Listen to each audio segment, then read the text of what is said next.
Hey boys and girls, welcome to Art Recycled with Mrs. Hollemeyer. Today we're going to make a really cute Halloween craft on arachnids. So instead of doing black spiders for Halloween, we're going to do white. And I like this lesson with teaching contrast. Contrast means you have two opposite things with straight lines and curved lines. Now to do this, you're going to need some black foam core board, or you could just use cardboard from an Amazon box. And as you can see, I just colored one side black with a black marker. That works. You're also going to need some white yarn. I like thicker yarn for this. And then you're going to need a white pencil, a scissors to cut the cardboard, and you could weave this together. And if you weave it, you don't need any glue. If you would rather do the kind that does have glue here, you would need white Elmer School glue. I would definitely recommend this if you're doing this with second grade or below. All right, so let's go ahead and get started. All right, so I have my black foam core board here, or again, you could have a piece of brown cardboard that's colored black from a black marker. I have my white tool, white pencil, white crayon, white something, right? And what I'm going to do is I'm going to mark the middle of each side, and this is a square. This is 6 inches by 6 inches. Doesn't have to be that big. You could have it a different size too. And I'm gonna mark this. Mark in the middle of each side. Then I'm going to take the pencil and I'm going to mark the center of each corner like this. And these don't need to be that long. They're about 1/2 inch long maybe. Then I'm going to take my scissors and I'm going to cut the cardboard.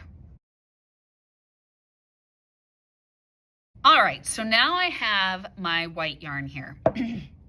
I'm going to take it and I'm going to let's just start at the top, and I'm going to kind of leave it attached to the spool.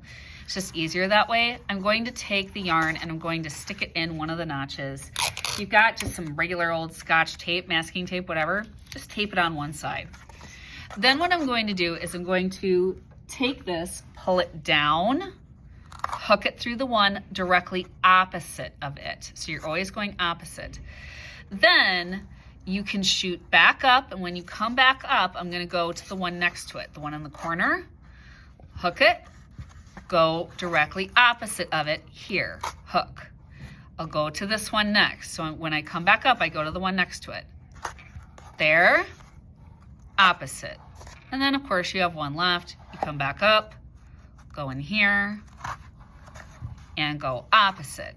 So it ends up looking like a star, snowflake, whatever you want to call it, like this, and they all meet in the center. Now I'm going to flip this over, and it doesn't matter at all what it looks like on the back. I'm going to cut this, and I'm going to use a piece of tape. It'll actually stay really well on its own because this is pretty tight, but I'm just going to take this and tape it on the back just because I don't want it loose. All right, so that gives us that part of the web. Now this is where you have two different options.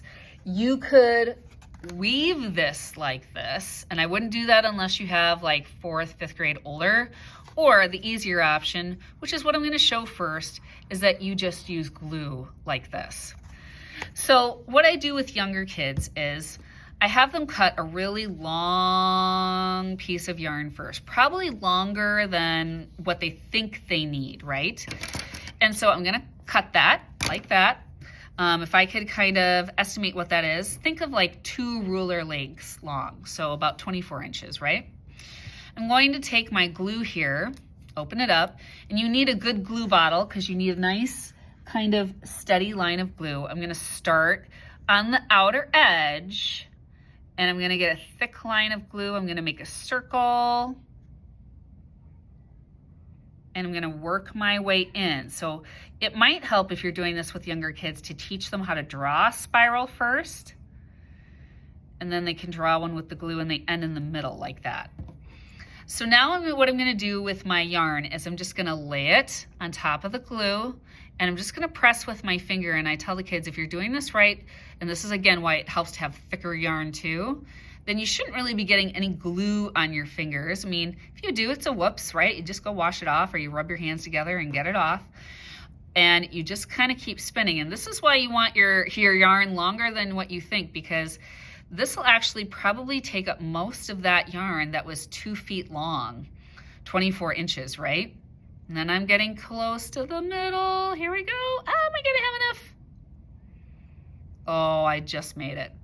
So then whatever I have left, I take my scissors, I cut off, and I just kind of press down there, get it stuck.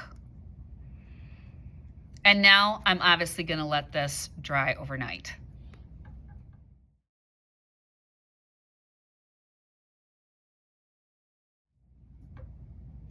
Okay, option 2. This is an option for older kids. I'm going to weave the web. All right, so what I've got here is I've got my white yarn. I'm going to, again, cut it much longer than what I think I need, right? You can always cut less off if you don't have enough, or you can always cut some off if you've got too much, but it's harder to tie it together when you accidentally cut it too short, right? So I'm going to start in, let's just say, the outer edge. And you can kind of tie this on here just by tying a loop. Again, this is